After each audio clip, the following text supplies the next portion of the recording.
Good morning all of you. सर्वांचं आपल्या YouTube channel गुरुकुल study अकॅडमीमध्ये स्वागत आहे. तर मित्रांनो, आज आपण डिटर्मिनंट ही एक नवीन मेथड पाहत आहे. ओके, याआधी आपण सबस्टिट्यूशन मेथड, इलिमिनेशन मेथड आणि ग्राफिकल मेथड या सर्व मेथडचा यूज करून कशा प्रकारे आपण simultaneous equation, linear equation solve करतो ते पाहिलं. ओके, आणि 10वी मध्ये ही जे मेथड आहे हे युनिक मेथड आहे, बरोबर. तर आता ही पहिल्यांदा तुम्ही डिटर्मिनंट मेथड म्हणजेच काय किंवा यालाच क्रॅमर्स रूल सुद्धा म्हणतात. ओके, तर ही जी डिटर्मिनंट मेथड आहे ही कोणी शोधून काढली? नाव आहे बा क्रॅमर्स. हा जो सायंटिस्ट आहे याने डिटर्मिनंट मेथड काय आहे हे शोधून काढलेलं आहे. ओके, तर डिटर्मिनंट मेथडमध्ये आपल्याला काय पाहायला मिळते तर पहा, लक्ष द्या.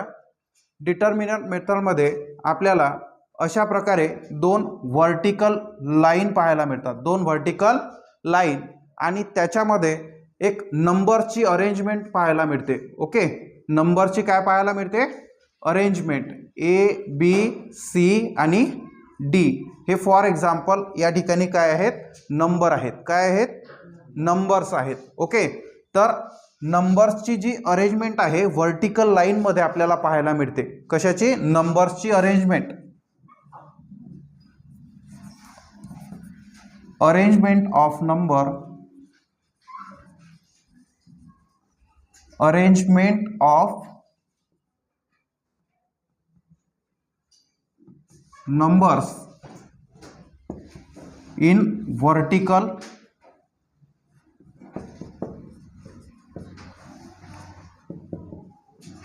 लाइन्स. ओके, तर हे व्हर्टिकल लाईन मध्ये आपल्याला अशा प्रकारच्या ज्या नंबरची अरेंजमेंट पाहायला मिळते त्याला आपण काय म्हणतो? डिटर्मिनंट. काय म्हणतो त्याला आपण? डिटर्मिनंट.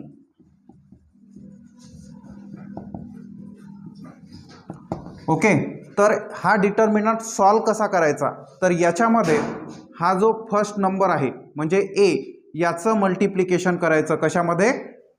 या डी सोबत. ओके, म्हणजे मेथड काय राहील पहा, लक्ष द्या. ए मल्टिप्लाय डी मायनस, हे मायनस विसरायचं नाही, ते फॉर्म्युल्यामधलं आहे. ओके, याच्यावरती आपण एक्झाम्पल सुद्धा पाहणार. ओके, तर ए मायनस डी, सॉरी, ए मल्टिप्लाय डी मायनस, ओके, आणि या दोघांचा गुणाकार सी मल्टिप्लाय बी. समजते? लक्षात?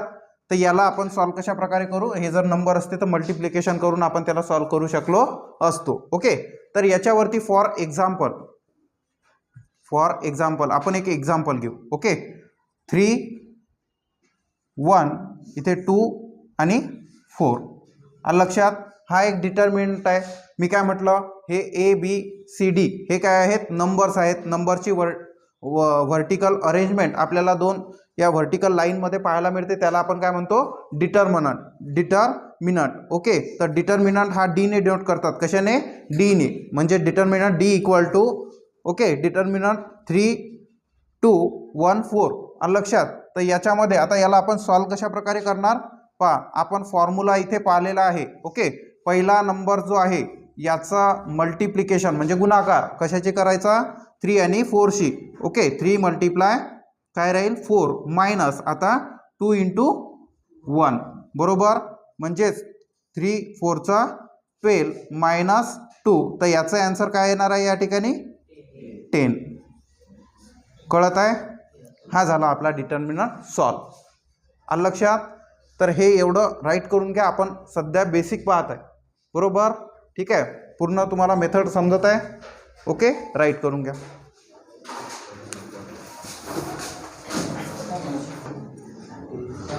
तर याच्यामध्ये आपण डिटर्मिनंट सॉल्व कसा करतात ते पाहिलेलं आहे. ओके, तर नेक्स्ट आहे डिटर्मिनंट. याच्यामध्ये ए बी आणि सी आणि डी जे आडव्या लाईन असतात त्याला आपण काय म्हणत असतो? रोज म्हणत असतो. काय म्हणतो? रो. रो म्हणजेच काय? एक रांग. ठीक आहे, म्हणजे ए कॉमा बी आणि सी कॉमा डी ह्या काय आहेत? रोज. याला आपण काय म्हणणार?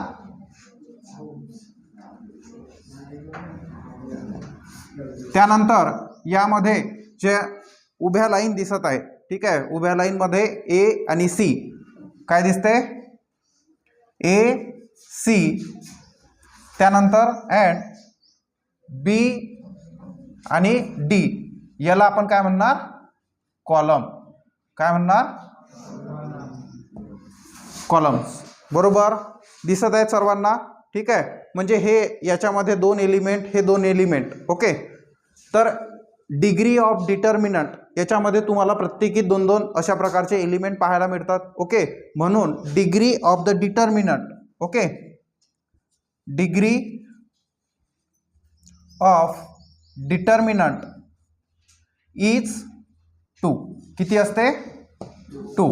MCQ मध्ये विचारलं तर सांगता आलं पाहिजे. कळलं. ओके, तर नेक्स्ट आहे आता आपण याच्या steps to solve simultaneous equation by Cramer's rule किंवा डिटर्मिनंट मेथड, कोणकोणत्या स्टेप्स आहेत, त्याचा जनरल फॉर्म काय आहे ते आपण पाहणार आहे. ठीक आहे, हे 3 पॉईंट राईट करून घ्या. नेक्स्ट आहे steps to solve simultaneous equation by using Cramer's rule. तर कोणकोणत्या स्टेप्स आहेत. ओके, तर स्टेप नंबर 1 जनरल फॉर्म. ठीक आहे, तर क्रॅमर्स रूल किंवा डिटर्मिनंट मेथडनी सॉल्व करताना जो इक्वेशनचा जनरल फॉर्म आहे तो कसा असला पाहिजे, हे step number 1. ax plus by equal to C, हा त्याचा जनरल फॉर्म आहे. ठीक आहे, त्यानंतर स्टेप 2 मध्ये आपण काय काढणार, या ठिकाणी डी ची व्हॅल्यू काढणार आहे. कशाची व्हॅल्यू काढणार, फाइंड डी. ओके, हा डी म्हणजेच काय, त्याला तुम्ही डिलीट कॉन्स्टंट असं म्हणू शकता. काय म्हणणार, डिलीट कॉन्स्टंट. ओके, तर डी कसा फाइंड करणार आपण, डिलीट कॉन्स्टंट. ओके, आता ax plus by equal to C हा जनरल फॉर्म आहे, पण दोन सायमल्टेनियस इक्वेशन सॉल्व करताना आपल्याकडे अशा प्रकारचे दोन इक्वेशन येतील. पहा, लक्ष द्या, कसे येतील इक्वेशन. एक पहिलं इक्वेशन असेल, पहिलं सायमल्टेनियस इक्वेशन, त्याचा जनरल फॉर्म काय होणार, a1x plus b1y equal to c1. बरोबर. सेकंड जे इक्वेशन असेल आपल्याकडे सायमल्टेनियस इक्वेशन, त्याला आपण म्हणू a2x plus b2y equal to c2. बरोबर. ठीक आहे, हे दोन सायमल्टेनियस इक्वेशन आपल्याकडे आहेत, त्याचा जनरल फॉर्म असा आहे, पण आपण ते दोन आहेत म्हणून थोडं वेगळं दिसलं पाहिजे म्हणून त्याच्या कोएफिशियंटला आपण 1 2 असं नंबरिंग केलेलं आहे. बरोबर. तर आता डी, त्यानंतर जनरल फॉर्म मध्ये तुम्ही त्याला कन्वर्ट केलं. बरोबर. सेकंड काय आहे, फाइंड डी. डी म्हणजेच काय, डिलीट कॉन्स्टंट. ओके, त्याला तुम्ही म्हणू शकता डिलीट कॉन्स्टंट, ते लिहायचं काही गरज नाही, पण लक्षात असू द्या, त्याला काय म्हणणार, डिलीट कॉन्स्टंट. आलं लक्षात. ओके, तर डिटर्मिनंट. बरोबर, डिटर्मिनंट आपण इथे काढणार. ओके, तर त्याचा जनरल फॉर्म काय येणार, डिलीट कॉन्स्टंट. आता इथे जे नंबर दिसत आहे, ठीक आहे, हा एक्सचा कोएफिशियंट a1, वायचा कोएफिशियंट b1, वायचा इथे b2 आणि इथे a2 आहे. बरोबर. हे c1 c2 काय आहेत, कॉन्स्टंट आहे. काय आहे, कॉन्स्टंट आहे. बरोबर. तर डिलीट कॉन्स्टंट, डी म्हणजेच काय, डिलीट कॉन्स्टंट. बरोबर. तर एक्सचा कोएफिशियंट काय आहे, पहिले कोण आहे, a1 a2. बरोबर. त्यानंतर कोण आहे, b1 b2. बरोबर. आणि अशा प्रकारचा जर डिटर्मिनंट आपल्याला फॉर्म झालेला असेल तर आधीच आपण पाहिलं की याला सॉल्व कसं करतात, याचा गुणाकार याच्यासोबत, म्हणजेच काय, a1 मल्टिप्लाय b2 आणि मायनस a2 मल्टिप्लाय काय आहे, b1. समजलं. हा जनरल फॉर्म आहे. हे जर तुम्हाला समजलं तर तुम्ही कोणतंही एक्झाम्पल याच्यामध्ये सॉल्व करू शकता. कळत आहे. त्यानंतर आपल्याला सॉल्व करायचं आहे स्टेप नंबर 3 मध्ये. स्टेप 3 मध्ये आपल्याला व्हॅल्यू काढायची आहे, फाइंड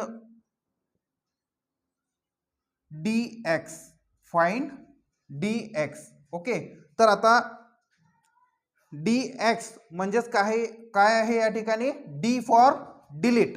एवढं लक्षात ठेवा, डी फॉर म्हणजेच काय, डिलीट. ओके, आणि डिलीट काय करायचं इथे, एक्स. बरोबर, एक्सचे जे कोइफिशियंट आहे ते डिलीट करायचे. बरोबर, आलं का लक्षात. एक्सचे कोइफिशियंट आपण इथून काय करणार, डिलीट करणार. म्हणजे यामध्ये A1 A2 घेणार नाही. कळते, ठीक आहे. मग त्या जागी कोण घेणार, C1 C2 घेणार. ओके, तर मग त्या जागी कोण घेणार आपण, C1 C2 घेणार. बरोबर ना. मग इथे काय येणार, C1 C2 येणार. ओके, आणि B1 B2 त्याच्या जागीच आहे म्हणून त्याला तिथंच ठेवणार. बरोबर, आलं का लक्षात, समजत आहे. B1 B2 कळत आहे. हा झाला दुसरा डिटर्मिनंट फॉर्म झालेला आहे. आणि याला सॉल्व कसं करतात तुम्हाला माहीतच आहे. C1 मल्टिप्लाय B2 आणि मायनस C2 मल्टिप्लाय B1. कळलं, सोपं आहे की नाही, आलं लक्षात. त्यानंतर स्टेप नंबर 4. स्टेप 4 काय आहे, आता काय राहिलं, डी झाला, dx झाला आणि dy. ओके, याच्यामध्ये काय फाइंड करायचं आहे, dy. ओके, dy कसा फाइंड करणार आपण, डी फॉर डिलीट. बरोबर, कोण आहे डिलीट, y. कोण केला डिलीट आता, y. बरोबर ना. म्हणजेच जागा कोणाची गायब झाली, y ची. y चा कोएफिशियंट कोणताही असेल तो. बरोबर, तर आता हा जो C आहे हा C1 C2 कोणाच्या जागेवर येणार, B1 B2 च्या जागेवर. बरोबर, म्हणजेच A1 A2 जागेवरच आहे, A1 A2 जे की x चे कोएफिशियंट आहे. बरोबर, आपण डिलीट काय करत आहे, y. बरोबर, म्हणून त्याच्या जागी कोण येणार, C1 C2 येणार. आलं लक्षात, C1 C2 येणार. समजलं, आलं लक्षात. आणि याला कसं सॉल्व करतात आता, या दोन पद्धतीहून तुम्हाला माहीतच आहे. ठीक आहे, जी पहिली ही संख्या आहे याचा गुणाकार आधी करायचा. ठीक आहे, या C2 सोबत, म्हणजेच A1 C2 आणि मायनस A2 C1. आलं लक्षात.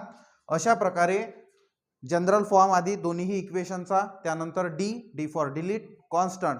ओके, इथे काही नाही आहे म्हणून आता इथे x आणि y आहे म्हणून आपण त्यांचे ज्या व्हॅल्यू आहेत त्या डिलीट करून टाकल्या. बरोबर, इथे काही नाही आहे म्हणजे समजायचं मग कॉन्स्टंट आहे. बरोबर, ठीक आहे. तर डी कसा कॉन्स्टंट डिलीट करायचा, A1 A2 B1 B2. बरोबर, डिटर्मिनंट कशा प्रकारे सॉल्व करतात तो फॉर्म्युला आता तुम्हाला माहित आहे.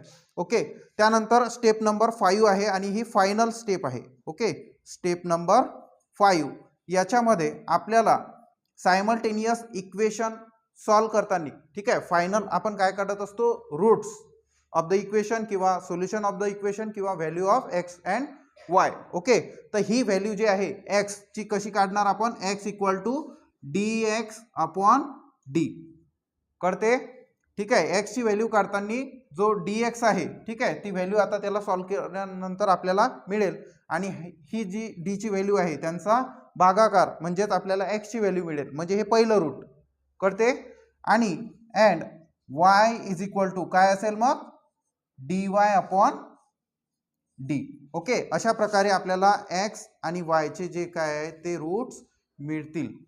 समजलं का. हे झालं आपलं फायनल सोल्युशन अशा प्रकारे. आणि हे पूर्ण पाहिलं आपण जनरल मेथड. कळत आहे, याच्यामध्ये कोणाला काही डाऊट आहे का, हे पाठ करायची काही गरज आहे का, यस ऑर नो, समजून घेतलं ना तुम्ही, आलं लक्षात. ठीक आहे, तर डी कसा फाइंड करायचा, delete. Okay, A1 A2 B1 B2 delete, इथे काही नाही आहे म्हणून कॉन्स्टंटला डिलीट करतो. बरोबर, त्यानंतर dx कसा फाइंड केला, x डी फॉर डिलीट, कोणता कोएफिशियंट, कोणता व्हेरिएबल, x. ओके, याच्यामध्ये हे डिलीट करून टाकायचं, पण याला डिलीट केलं तर याच्या जागी कोण येणार मग, C1 C2, म्हणून त्याला पहिलं घेतलं आपण. ओके, C1 C2 आणि B1 B2 हे तुम्हाला माहित आहे. त्यानंतर dy कोणता डिलीट केला, y. ओके, तर y च्या जागी कोण येणार, C1 C2. करते, ठीक आहे. त्यानंतर यासाठी डायरेक्ट फॉर्म्युला आहे x चा coefficient dx upon D, y equal to dy upon D, आणि x आणि y ची व्हॅल्यू आपल्याला मिळून जाईल. Okay, this is the solution of the given simultaneous equation by Cramer's rule. कळलं, राईट करा.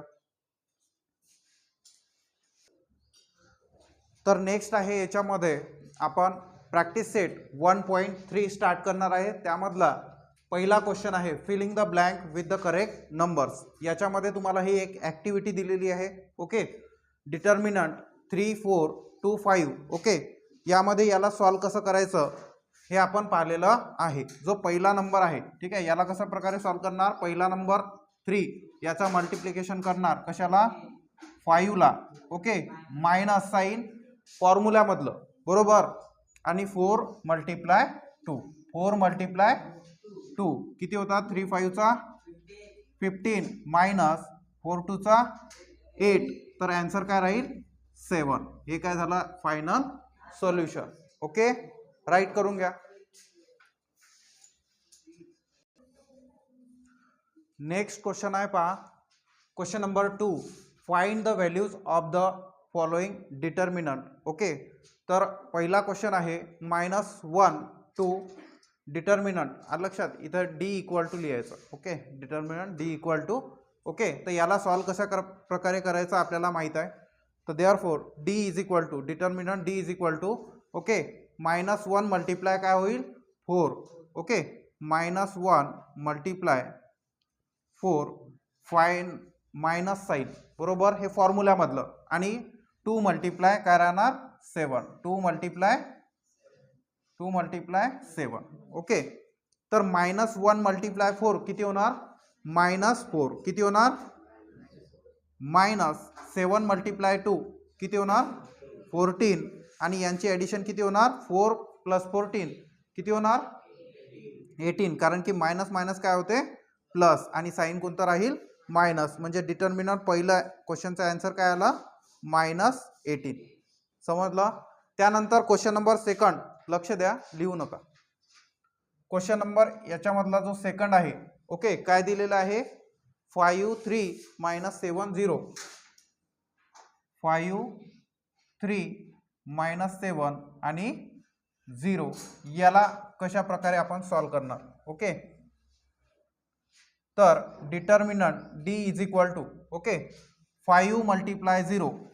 ठीक आहे, 5 मल्टिप्लाय काय होईल 0. आणि मायनस इन ब्रॅकेट, हा मायनस लिहायला कधी विसरायचा नाही, अशा प्रकारे ब्रॅकेट करायचा. Okay, -7 multiply 3. ओके, तर काय होईल 0 मल्टिप्लाय 5 0 मायनस. ओके, आणि -7 मल्टिप्लाय 3 किती होणार 7 21, परंतु -21 होईल. काय होईल, कारण की मल्टिप्लिकेशनमध्ये एक साईन मायनस आणि एक साईन प्लस असेल तर आन्सरमध्ये काय होणार मायनस, बरोबर. तर हे मायनस आणि मायनस काय होणार +21. ठीक आहे, तर डी इज इक्वल टू, सेकंडचं सोल्युशन काय आलेलं आहे 21. ठीक आहे, दोन्ही राईट करून घ्या.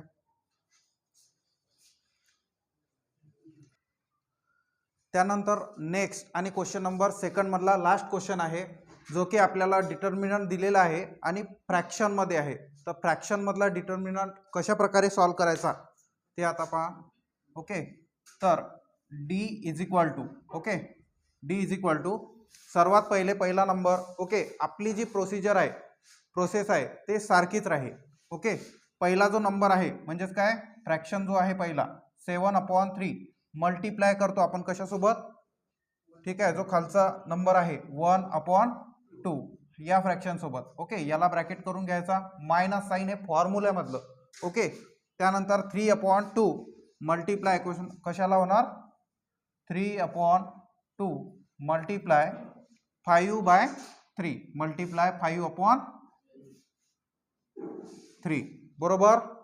आलं का लक्षात. ठीक आहे, तर इथे आपण काही कॅन्सल करू शकतो का, पहा लक्ष द्या. इथे आपण काही कॅन्सल करू शकतो का, 3 आणि 3 काय होणार कॅन्सल होणार, बरोबर. 7 1 चा 7/3 2 चा 6 मायनस इथे काय राहिला आता 5/2. आलं लक्षात.